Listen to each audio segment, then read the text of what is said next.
One day a man spotted a lamp by the roadside. He picked it up, he rubbed it vigorously, and a genie appeared. "I'll grant you your fondest wish," said the genie. The man thought for a moment, then said, "I want a death-defying job, a job that no other man has ever succeeded at in this lifetime, a job every man is terrified to do. Your wish is my command," says the genie, and poof, you're a housewife. A man and his wife, now in their 60s, were celebrating their 40th wedding anniversary on a beautiful tropical island. During the island excursion, they stumbled upon a magic lantern, rubbed it, and poof, as always, a genie popped out. "I'll give you each one wish." The wife wished for a beautiful condo in South Beach, Florida, where the two could retire happily and spend out their days. "Your wish is my command." The condo was move-in ready. And he said to the man, "And what's your wish?" The man said, "I wish for a female companion 30 years younger." "Your wish is my command." Poof, he was immediately 90. And finally, a man found a bottle. A genie came out. You know the story. The genie said, "What's your wish?" The man said, "I want all the ladies to desire me more than anything else in the world." "Your wish is my command." Poof, he's turned into a chocolate bar. And what do all these have in common? Number one, I didn't get them from Georgie, which is why I can tell them without having them censored up here. Number two, men are pathetic. That was my conversation this past week at the Scotch and Schmooze. If you missed it, you missed it. And number three, there are a lot of genie jokes out there. In fact, there's an entire website devoted to just genie jokes. There's ancient traditions of genie stories, right? Genealogy? No. Of genie stories about magic lanterns and one wish or two wish or three wishes, and poof, your wish is my command. There are modern movies about it. There are so many examples of this all throughout human history. What do they have in common? Each and every one of them is about a person or people turning to something outside of themselves, a deity, an object, a person, an idea, and hoping somehow that we can bypass the difficult work of doing the work to get what it is we want. In almost all of them, the moral of the story is either we don't know what we want, or what we want is ridiculous, or what we want is not good for us, or we know what we want, but often we don't know what we need, or oftentimes, right, what we need is often not what we want. But the common denominator is very clear that when it comes to our wants, our wishes, our desires, oftentimes we have tremendous unhappiness. If our desires go unfulfilled, we have unhappiness. And like the Chinese curse goes, may your wishes be granted. Sometimes when our wants are met, we have unhappiness. Lots of life's sorrowful moments revolve around our wants and our wishes and our desires. You can learn it from genie jokes, and you can learn it from this week's Torah portion. In this week's Torah portion, we have the original Jacob, not this Jacob, but the original Jacob, the father of the Jewish people, his life coming to an end, and his son Joseph both die in the same Torah portion. And as I did last week in comparing Joseph to Mandela, this week I want to continue comparing and contrasting these two great men who each had a worlds apart from the other one. Usually we revere Jacob. Why? Because Jacob is the quintessential Jew. He's a go-getter, right? Lily Tomlin said, "Life gives you lemons, make lemonade." This was Jacob. He went out into the world and he wrestled with it literally or figuratively until it yielded what he wanted. He had wants, desires, wishes that were crystal clear, and he gave life no choice but to give him what he wanted, whether it was Esau and finagling the birthright, or whether it was his father Isaac and stealing the blessing, or whether it was Rachel and working for her hand in marriage, or whether it was wrestling that man or that angel into the ground and getting the blessing from him. Jacob was a warrior and never stopped until he had his desires fulfilled. And at first blush, this seems like a great way to live your life, except when you see what it does to Jacob, because Jacob is frustrated most of the time. He's tired all of the time, and he's wounded for the entirety of his life after that wrestling match. The text says he limps for the remainder of his days. In the end, he might get what he wants, but it's at a great cost. He pays a heavy price, and in the end, Jacob spends so much of his time afraid, doubtful, anxious, ultimately living in fear. And then there's Joseph, as I shared last week. Joseph, I've never given his due until this year, when I committed to understanding Joseph as I've been studying him over the past couple weeks with you all. And I have a new appreciation for Joseph. Joseph is the exact opposite of Jacob, which I think is partially why we don't praise him in the 21st century. He is not a go-getter. He is kind of one of those guys that just goes with the flow, right?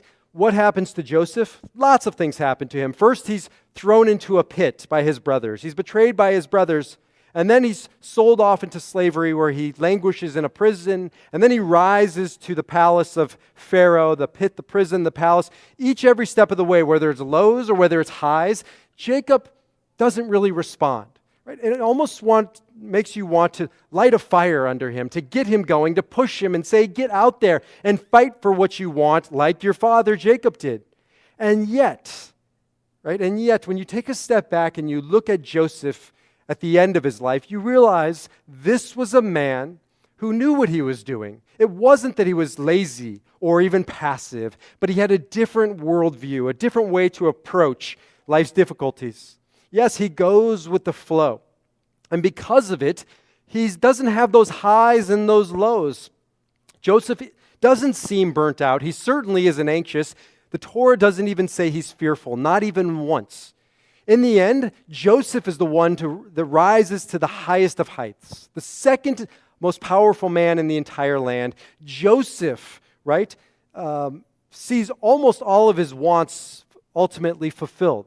But that's the point. Joseph doesn't seem to have so many wants, and he just allows life to take him where it goes. As you think about Joseph, probably the quintessential moment, which was what I spoke about last week, the Nelson Mandela moment, he had every right to hate his brothers. They betrayed him. They sold him off to slavery. And yet he comes out the other side and he's not angry. And in this moment of reunion last week, he says to his brother, actually it's this week when he said these words, they were reunited last week. He says to them, "V'atem chashavtem alai ra, Elohim chashavta l'tova." You meant to do harm against me, evil against me, but God meant it for the good. Each and every step of the way, what defines Joseph's greatness is his perspective, his ability to step back and say, that you saw this for the bad, but I saw it through for the good. I found the good within it. It had its purpose. It has its reasons. Or, from another Chinese tradition, we'll see. This is a famous story, we'll see. And it shows up in many traditions. I'm taking it from the Chinese tradition. Once upon a time, there was a farmer in central region of China. He didn't have a lot of money. Instead of a tractor, he used an old horse to plow his field. One afternoon, while he was working the field, the horse dropped dead. Everyone in the village said, "What a horrible thing to happen to this man." The farmer said simply, "We'll see." He was so at peace, so calm, that everyone in the village got together, admiring his attitude, bought him a new horse. Everyone's reaction was, "Now, what a lucky guy." And his response was, "We'll see." A couple days later, the new horse jumped the fence and ran away. Everyone in the village shook their heads and said, "What a poor fellow." And you now know what he's going to respond. He said, "We'll see." Eventually, the horse found its way home again. Everyone said, "What a fortunate man." The man said, "We'll see." Later in the year, the farmer's young boy went out riding on the horse, fell, broke his leg. Everyone in the village said, "What a shame for the poor boy." And the farmer's response was, "We'll see." 2 days later, the army came to the village to draft new recruits. When they saw the farmer's son had a broken arm or leg, they decided not to recruit him. Everyone said, "What a fortunate young man." The farmer smiled again and said, "We'll see." The story goes on for hundreds and hundreds of verses because the story is teaching us what Joseph taught us. And if we have the right perspective on life, our lives can teach us that when the highs come or when the lows come, we don't know enough when they are happening to know if they are good or if they are bad. You can only know that in retrospect. And so life can change on a dime if you have this attitude of "we'll see." Chaucer said it best, In a version of this, he said, "All roads lead to Rome." In our language, we would say, "All roads lead home." Sooner or later, the path we take, whether it's difficult or whether it's easy, is going to lead us to exactly where we were meant to get. We don't know if it's good or bad, which is why Freud, by the way, would always say to people, catch them off guard, they'd come in with bad news. I just lost my job, and his response would be, Mazel Tov. And they'd come in with good news and say, I just got a promotion. And he'd say, I'm so sorry to hear that. Because he understood, right, that we can't understand a moment in time separated, segregated out from the entirety of the picture. We don't know enough to understand a master plan unfolding, so better to approach it by simply saying, we'll see. There's a famous story about this in the Talmud.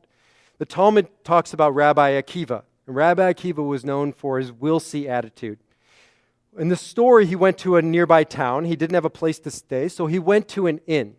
There were no rooms to be had in the inn, however, so he decided to camp out. He took with him his donkey, his rooster, and his candle. And as I thought about this, his donkey is his car, and his rooster is his iPhone with his little calendar or his alarm clock, and his candle is a flashlight. He took with him his necessary essentials.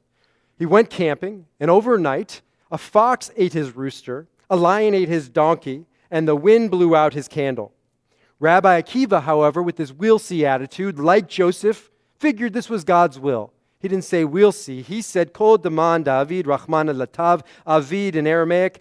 In English, all that God wills upon me, ultimately it has to be for the good.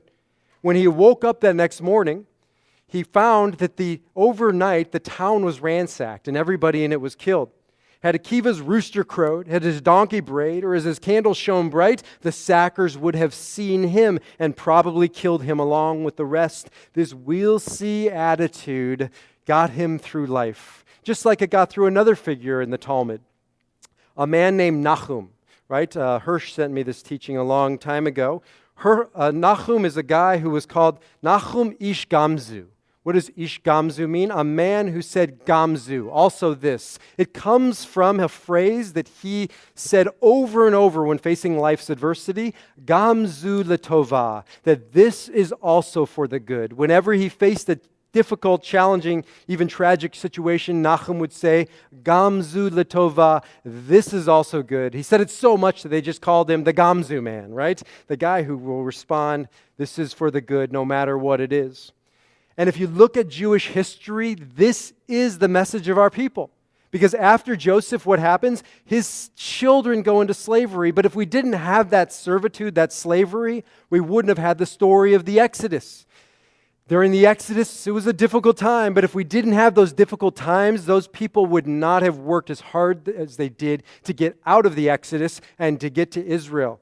You don't have to be much of a student of history to know that our time in Israel was filled with moments of Ra, of difficulty, of tragedy, of evil, and yet each and every one of those moments was a Gamzu Latova moment. We were expelled, we came back. We were expelled again, we spent 2,000 years in the exile, and because of that exile, we had the desire to return to Eretz Yisrael, the land of Israel, 65 years ago. Each and every step of Jewish history is a response of a people saying, Gamzu Latova, there must be good in here somewhere. We may not understand it, we may not know what it is, but we are not going to stop until we find it. That's what we Jews do when facing adversity or darkness. We go into that darkness and we demand that it yield light. We demand that it yield tov, goodness, even when facing Ra.